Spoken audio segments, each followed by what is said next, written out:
Hello guys, this is my first video from homebrewbase.com, and in this video I'm going to talk about a little bit about my new project that I created, new beer project, or if you will ale project, which is Elderflower ale. Today is the day when I'm finally going to bottle the Elderflower.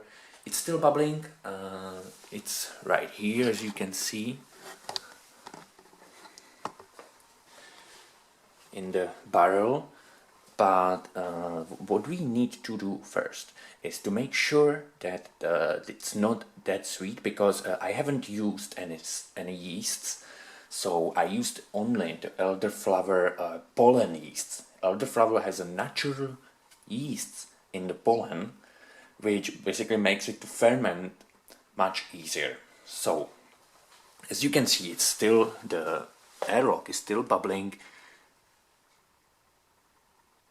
It's still in the process working, but I wouldn't worry that much about it.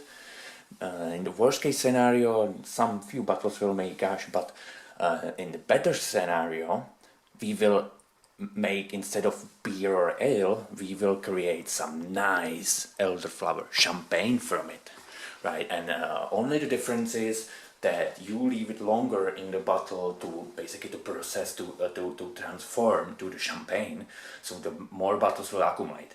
But there is one important thing about it: you need the good, proper flip top bottles in order to basically keep the pressure in, right? Because if you use the bottles like these, like the normal bottles that I'm kind of reusing, yeah, it's just a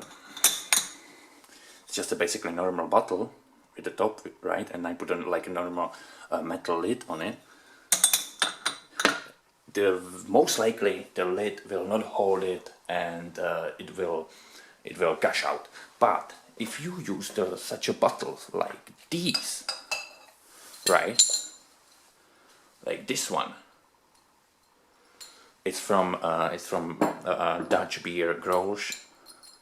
But you can get them from any kind of different types. You can even buy them like empty bottles just for these purposes.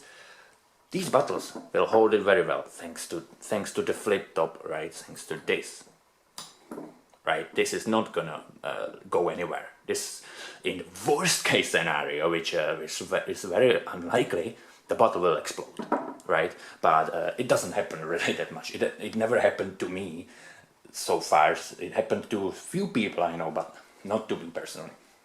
So here is the wort. I open it a little bit to just see how it looks inside, right? Again, I haven't used any yeasts whatsoever. It's kind of dark here.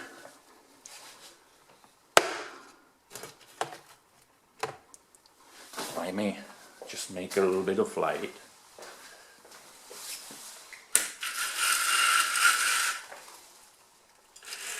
It's a rainy day here, as you can see in my garden. It's wet, windy, and rainy. Tiny garden. I'm growing stuff there, right? I'm also planning to grow my own hops, but they are tiny plants so far. I'll make a video later about it. But as you can see here, it's pretty nice. It looks very, very nice, and the smell is just delicious.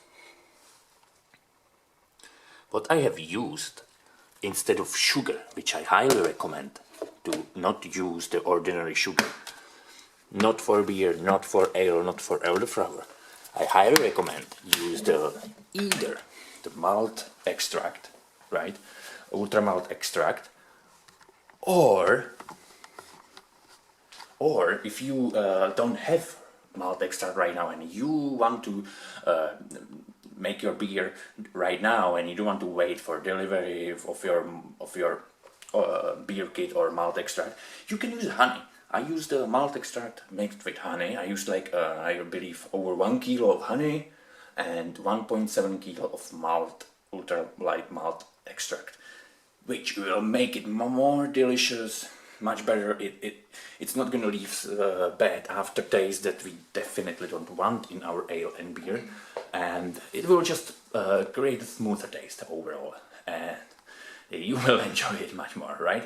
So thanks very much for watching this video. This is just a little quick update, first video for homebrewbase.com, as I said, and thanks very much and see you soon.